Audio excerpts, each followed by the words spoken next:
আজ শুভ অষ্টমী, মায়ের কাছে অঞ্জলি দেওয়া হয়ে গেছে, তোমাদেরকে দিতে পারলাম না, খুব ব্যস্ত ছিলাম। যাই হোক, এখন আমরা চলছি কোথায়, এখন আমরা যেখানে যাচ্ছি তোমরা সঙ্গে থাকো, জানতে পারবে। খুব ভালো, খুব সুন্দর একটা জায়গা, ঠিক আছে?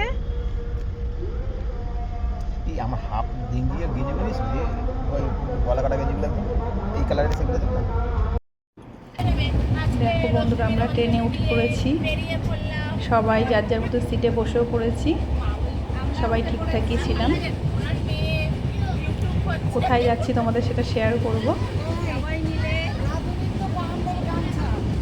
বাবা একটু এত গরম লাগে দেখেছো, মানে গরমে অস্থির অস্থির করছি। কিন্তু দুঃখের বিষয় এটাই যে আমরা এসির ট্রেনটা পাইনি।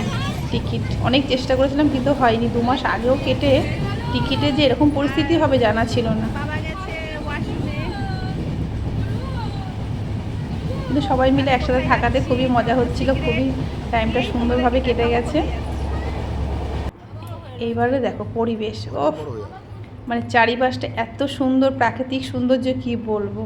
শরতের আকাশ আর তার মধ্যে কাশফুল মানে দেখো, দারুণ দারুণ। মানে এর শোভা বোধহয় বললে মানে খুব কম হয়ে যাবে। মানে চোখে দেখলে যে মনে যে একটা অনুভূতি, সেটা বোধহয় মানে বলে মুখে প্রকাশ করে সেটাকে ভাগ করে নেওয়া যায় না।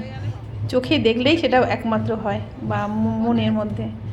যাই হোক, তোমাদের যদি ভালো লেগে থাকে আমার ভিডিওটা, তাহলে লাইক করো, সাবস্ক্রাইব করে দিও। তোমাদের সঙ্গে আরও ভিডিও দেবো, কোথায় গেছি, কি কি দেখেছি, কি কি করলাম। বাই বাই বন্ধুরা, চলো, আরও তোমাদের সঙ্গে অনেক গল্প শেয়ার করার আছে।